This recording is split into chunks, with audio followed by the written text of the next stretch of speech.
Okay, good morning to each and everyone. So, once again, allow me to introduce myself again. My name is Jundia, your instructor in this GA subject, ethics. So today, I will be discussing you. It is a short discussion about what is ethics. So, ethics is there is no standard definition in this subject or in this topic, but we have many sources. We have gathered sources for you to understand and for you to be to have the knowledge about this topic. So I will be using a different language for you to easy to understand and for you to be to have this kind of knowledge about this subject. So let's move on. Let's start. So what is ethics? So according to the Webster dictionary, so ethics defined as a rule of behavior based on ideas about what is morally good and bad. So basically, ang ethics is a rule of behavior that determines kung unsa ang imong do or actions if it is morally good or bad. So to simply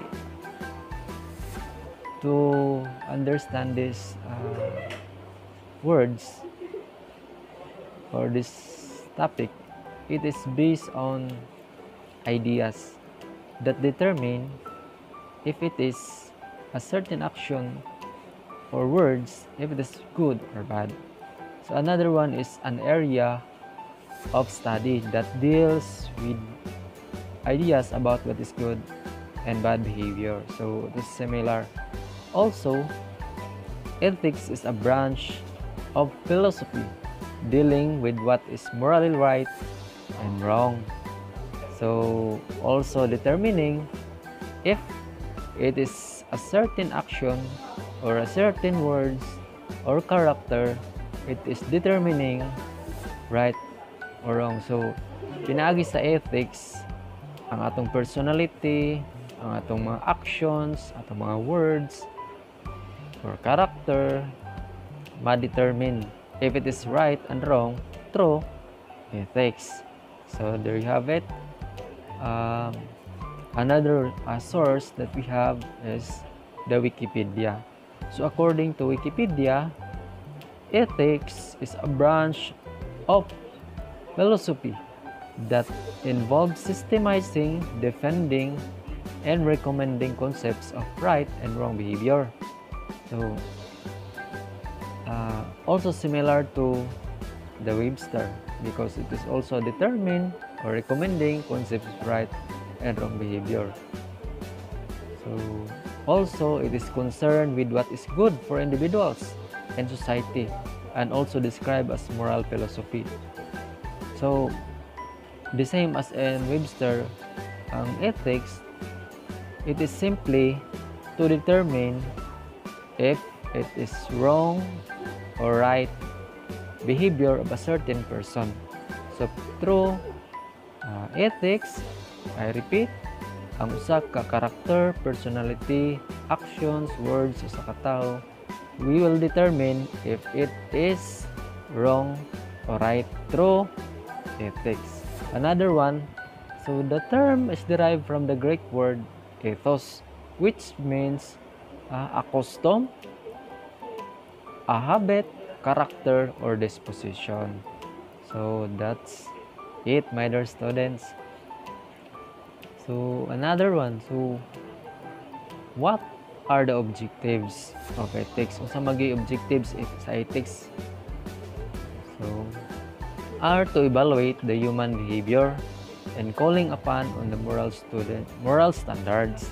Also prescribe how to act morally in specified situation. So since we are human being, through ethics we are called to do a moral standards. We need to do what is moral standard. So we act morally, we do morally in a certain situation, and even in bisag asa nga situation, we need to do moral. Because if you're not doing moral, so we are not following the ethics, the code of ethics. That's what we call an ethical person. So it is because they are not doing morally. Also prescribe how to act morally in specified situations. So we need to act morally in a specified situation. Bisag asa nga situation, we need to be moral at all times in our homes, atong balay, in our school, in every aspect of in every situations or in every organizations that we belong, we need to be moral. So that are the objectives of ethics. So kung atong sabton gyud, kinahanglan nga magbuhat ta sa sakto, dili maayo. So that is the main objective of ethics. So my dear students, so to do it right, not wrong. So even we commit some mistakes, but we need to do of what is right. So that's it. And also example. So we have the following examples in ethics. So, the code of conduct set by a business or an institution. So that deals with ethics in business and with the constant process of optimizing profitability in the context of what is right and wrong. So sa business, kinahanglan nga profitable ang sa company. But to have a profit, we need to do right. So also in our studies, example, kamo as a students, yung kurso criminology. So you have to do what is right. Kay kung wrong ang inyong baton, di mo follow instructions, sa may mahitabo, then minus sa inyong score, or else failed mo. So you have to do what is right, and you need to follow instructions and any other circumstances. As a students, all you have to do is to follow, and if the instruction is good for you. So of course, so another one, so importance. What are the importance? Ngano importante man ang ethics? It is because ethics are the principles that guide us to make a positive impact through our decisions and actions. So ethics also play an important role in our personal lives. So importante yun kayo ang ethics nga naman. It is guiding us to make a positive impact. So serve ni siya og guidance na giya nato sa atong mga actions, sa atong mga decisions na dapat ang atong buhaton, it is good and not wrong or not bad. So importante kayo ang ethics. Mao ni nag-role sa atong tagsa ka kinabuhi nga kinahanglan ang atong desisyon nga buhaton, atong mga action sakto, or what we called it right and moral. So not immoral, not wrong. So ethics also what guide us to tell the truth, give our promises, or help someone in need. So are we all telling the truth? So in our family, example, sa inyong tagstag sa kapamilya, you are telling the truth to your parents, your sisters and brothers. Also as a student, you are telling the truth in your instructors, in your classmates, and of course, especially sa doon na yung mga special someone, mga loved ones, di ba? Are you telling them truth? Basig, tingon mo nga, ikaw ra gyud ang akong love, ikaw ra gyud ang akong nag-iisa, babae o lalaki sa buong buhay ko. Kunya, naaday po kay lain. No, you're not telling the truth in that fact, in that situation. You're doing immoral. You're lying. No? You're not telling the truth. Of course, did this keep our promises? No, di ba sa inyong tagsa ka minahal sa kinabuhi? Dihatag mo promise ikaw ra jud. Kunya, at dagan ang pila ka simana, bulan. Ito na po laing giingnan nga ikaw ra jud. No? So, kay matod pa nila, promises kuno karon meant to be broken. So, dili ha. In ethics, we need to keep our promises. No, kung imo nagi-promise, no, you do it.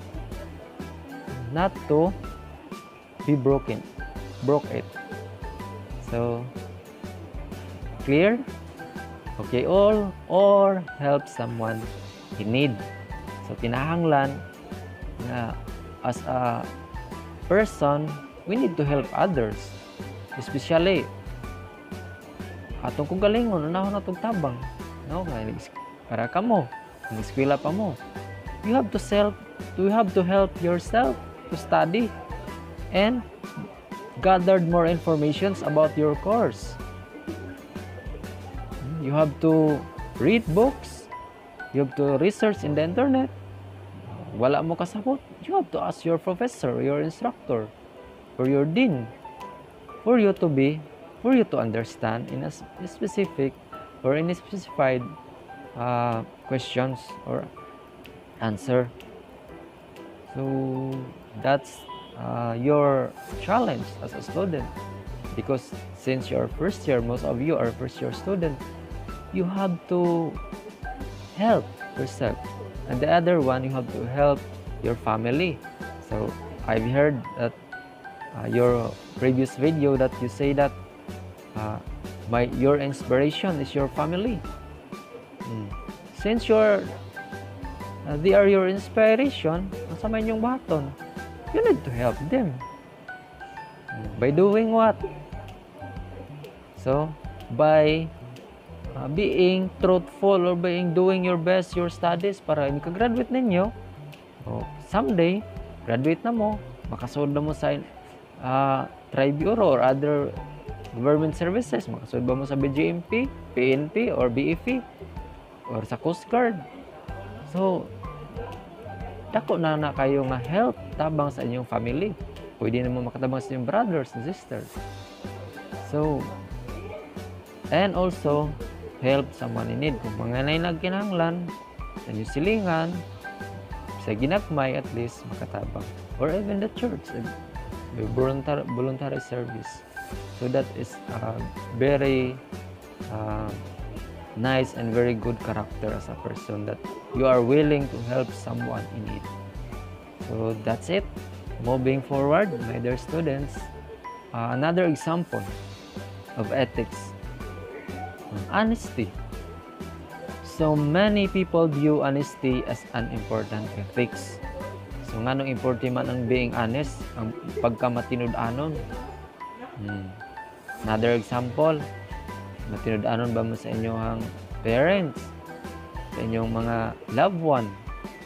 Isa tong nanay mga forever diha. Pa may forever daw. Sabi pa nila. Pero naabitaw. So, you have to be honest. Because if you are dishonest, you're not following the ethics, the code of ethics. You are immoral. So, you have to be honest at all times, because honesty is the best. No? Also, in your studies, you have to be honest. And also to be your professor, you have to be honest at all times. No? Sometimes, because of what we call it excuses, there are a lot of students that using more excuses than being honest.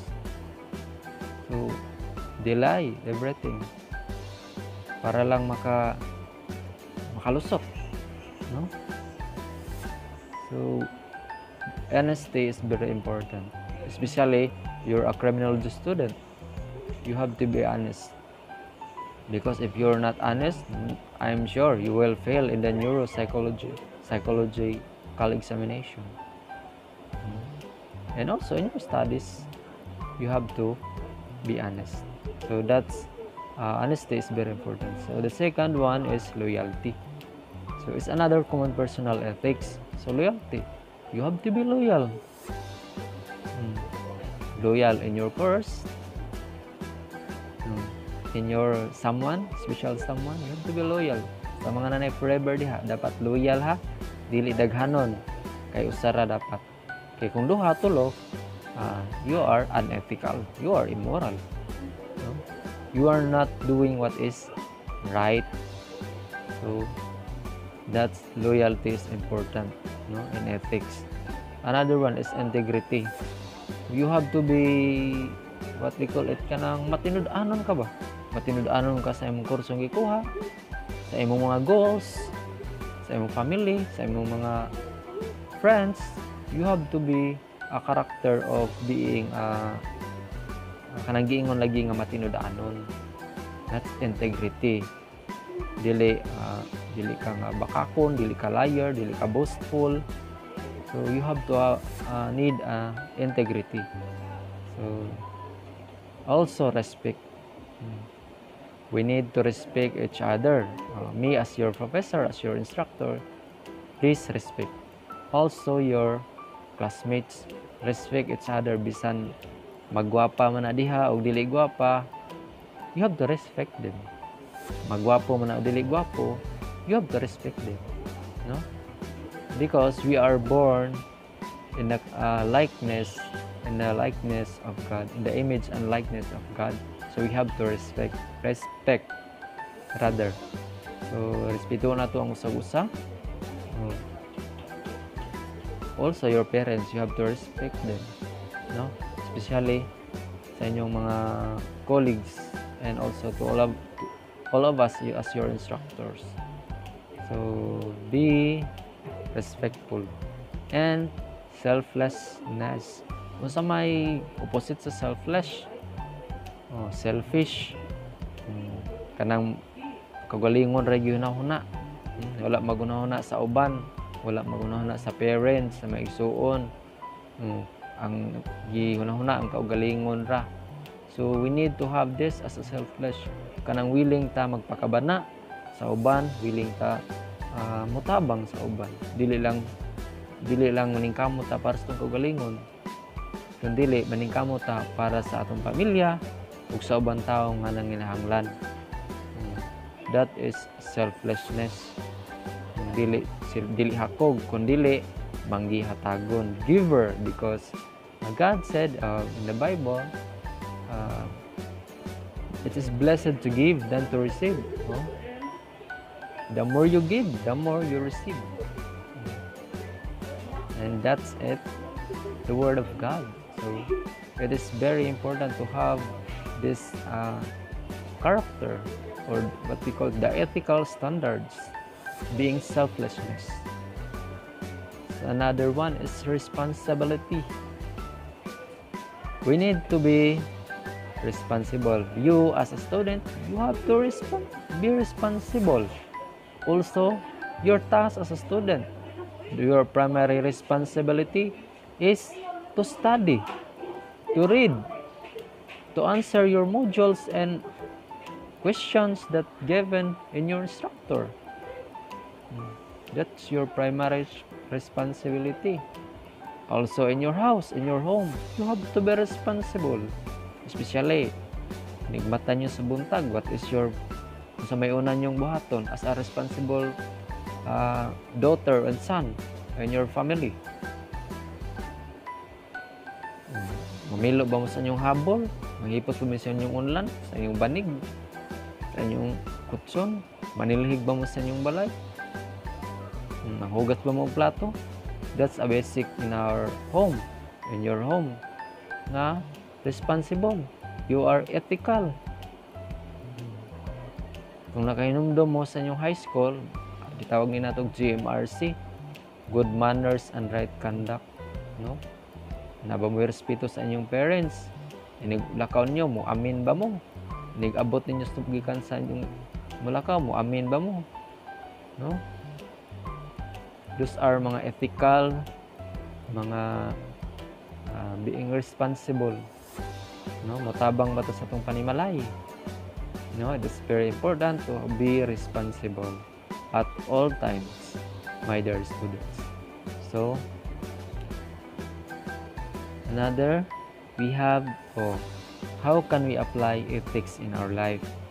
Saan man nato pag-apply ang ethics diri sa atong tagsa kaugalingon? So, consider how na siya ha? How you interact animals. Some people may think animals don't ethically matter. So, naiuban nga the way they treat the animals, ang mga kahayupan, harsh. No? Remember, everything exists in this world is very important.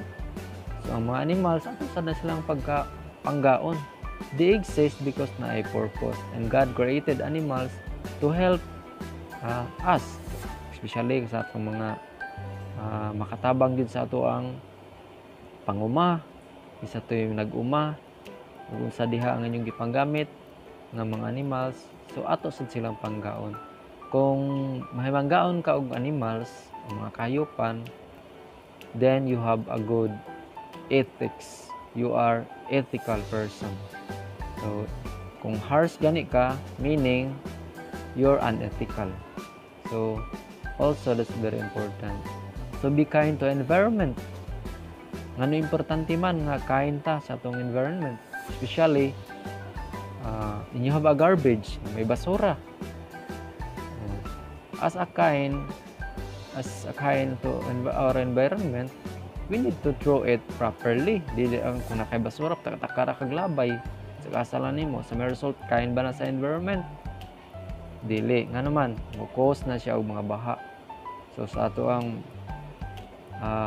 ang lugar, as a kind to our environment, kinahanglan nga mananom tag prutas, mananom tag kahoy to help our Mother Earth, our environment nga na oxygen permi, clean, malimpyo ta, dili kay inig abot sa balay, lakaw dayon, laglaag, duwag ml, no? Most of the young karon mga youth, they are addicted to Mobile Legend.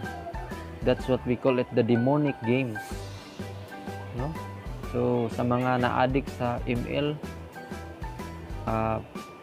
hinay-hinayin na ninyo og tanggal, because if you're addicted na dako kay na og kuan sa inyohang panahon, so manabot sa ML, no?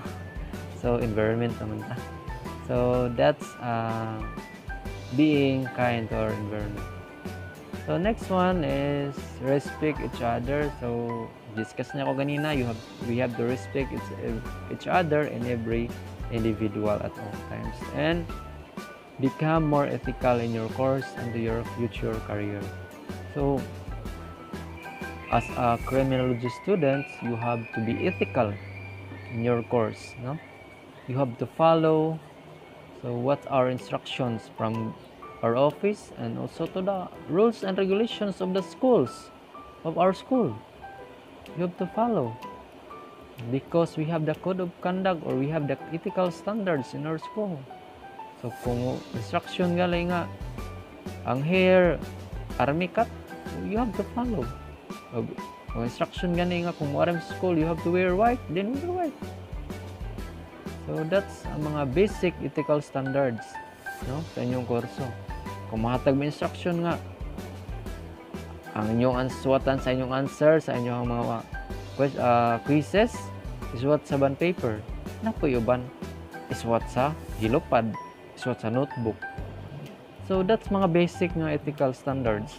Then you have to follow it, because we believe, we all know that crime students in every schools are the most disciplined students. Kunya kung wala ta ni follow instructions, discipline day ta, dili. So I hope nga this will help you, no, to do what is good and what is right, my dear students. So, and of course, to your future career. So, pohon, mapulis na mo, mabumbiro na mo, ma-jail officer na mo, or masaf ba mo, or asa mo mabilong, sa army ba mo, you have to follow a certain rules or the code of conduct or code of ethics in your career. Kaya dili mo follow, sa may tabo, patanggal, madimot, makasuhan. No. Mo na, as a student, karon gitrain na mo daan to follow instructions, to follow certain rules, to follow ethical standards. Because, para inigkasod ninyo sa inyong career, sa inyong trabaho pohon, naanad na mo, na mo follow mga instructions. So, that's how important ethics are in our own selves, in our personal lives. So, nga naman yun, no? Nga, since CREM students, anong kinahanglan pa ng ethics, this is minor subject naman siya. So, nga na importante man, no? It helps a person to look at his or her own life critically and to evaluate at his or her actions, choices, and decisions para ma-evaluate, para mahibaw-an ang imong kaugalingon, if it is your actions and your decisions, your choices, if it is right and wrong, mo na diha. So, kinahanglan atong studihan ang ethics or nganong studihan ang ethics because para mahibaw ta kung unsay atong buhaton, sakto ba, dili ba, unsay atong mga choices, ini atong gipili, atong mga decision, atong mga action, sakto ba o dili, it is right or wrong or morally or immoral or good or bad. Simple as that, ethics. So that's how important, that's why we study ethics as a criminology students. So, clear? Also, it assists a person is knowing what she or she really is and what is best for him or her and what he has to do in order to attain it. So, same. Kung sa'y pinaka-best sa imuha sa inyong tagsa-tagsa para maabot na ninyo ang inyong mga dreams, inyong mga goals in life. So, to achieve that, you have to attain a good ethical standards. No? So, another one. So, what is the primary goal of ethics? Sa may goal nga nung appeal mo ng ethics atong subject, no? So, ethics seek to resolve questions of human morality by defining concepts such as good and evil, right and wrong, virtue and vice, justice and crime. So, mo na ang primary goal sa ethics, no? To resolve questions of human morality. So, importante kayo makahibaw ta ang usa ka butang, usa ka kung sakto ba na siya, usa ka what we call it actions, ang before ta mo buhat sa usa ka actions, before we decide it, before we think, di ba? Before we think it, if it is right and wrong, before you decide it to do, before nimo buhaton, make sure nga nakahibaw ka if it is right and wrong, it is good or evil, or if it is a virtue or a vice. So, bisyo ba na siya or passion ba nimo? If it is justice or a crime.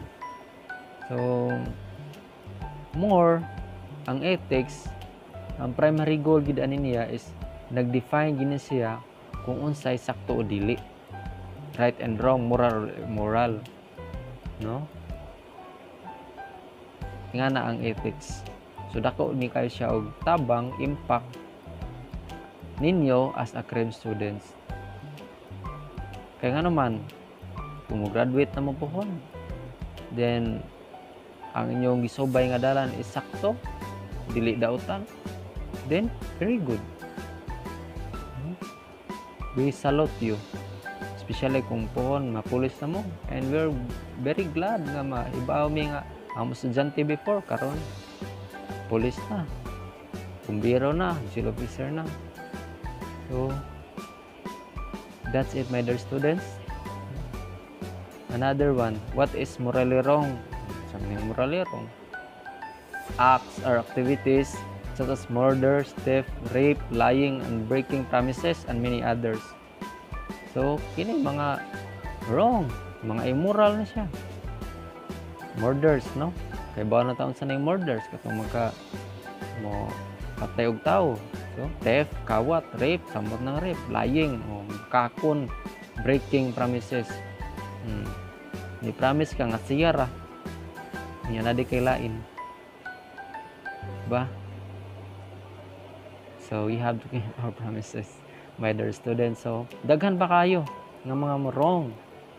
So, that's why in ethics, we are encouraged, we are obliged to do what is right and good, and what we call it ethical standards, not unethical.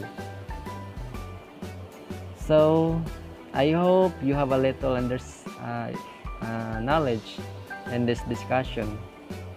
So, according to Albert Camus, a man without ethics is a wild beast lost upon his world. No? Remember that. No? Wild beast kuno. Lost upon this world. Ang usa ka tawo nga walay ethics. No? Pariwara, walay wild beast. Wala ni kining wild beast, usa ni siya ka murag pariwara nga wala kabalo kung sakto ba o dili ang iyang gibuhat, no? So there you have it, my dear students. Thank you for watching this short discussion. I hope it helps you to understand why do we study, or why you study the subject, the G5 or the ethics. So I encourage you to watch this video repeatedly for you to have an additional knowledge in these subjects. And take note, my dear students, this will part of your prelim examination this coming September 23 and 24. So make sure to watch this because it will be included in your prelim exam. So if you have questions about this discussion, you can PM me anytime, or I will help. I will always be ready to answer your questions in my own capability. So thank you very much, and see you next time. God bless, and bye-bye.